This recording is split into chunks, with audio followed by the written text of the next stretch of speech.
comfort, love, and power. Hold me in the midnight hour. My heart's on fire and burning. There's something out there much, much bigger than us. You know, it's a God that cares, a God that loves us, a God that wants so much more for us than dope and drugs and the fallacy of humanity.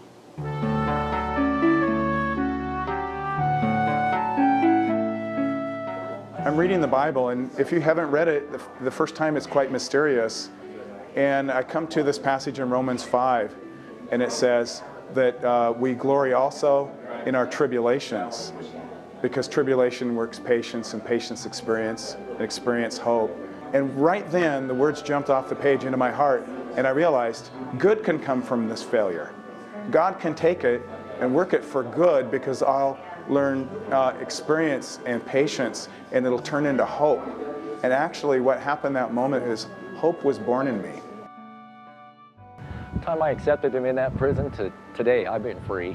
The Lord used me while I was in prison tremendously, set up programs, did a lot of things, led over 5,000 men to Christ, baptized, recorded over 2,000 men I baptized as a convicted felon in prison.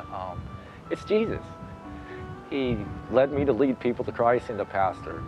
Also, besides all that, since I've been out, I got 13 grandkids, reconnecting with my previous kids, got more kids, got all kinds of kids going on, and watching the Lord work in their lives. You know, it's been an awesome thing to see my grandkids looking up to me, thinking that I'm somebody, caring about me, and listening to me about Jesus. And I'm happy for their futures, you know, and that's really what it is. Without Christ, we have no future. I've had beautiful years now with my wife and our children that we have, and now I have grandchildren. When people look at you differently, in the sense that they no longer look at me as this guy who was in prison or this convict, they can never view or see. They question how in any way were you anything like this guy on paper. We can't see it in you, because this is what they see today. And in truth, what they see is what God has done today. In truth, I would say it, and it was an old timer that, you know, lifer that an LWOP, which is life without the possibility of parole.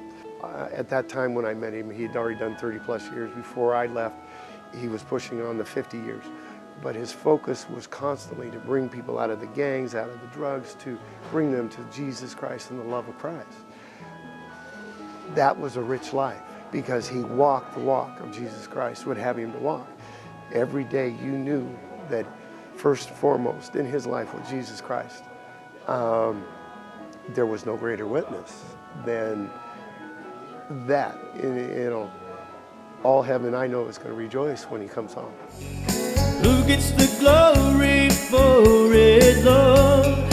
Who gets the credit for it all?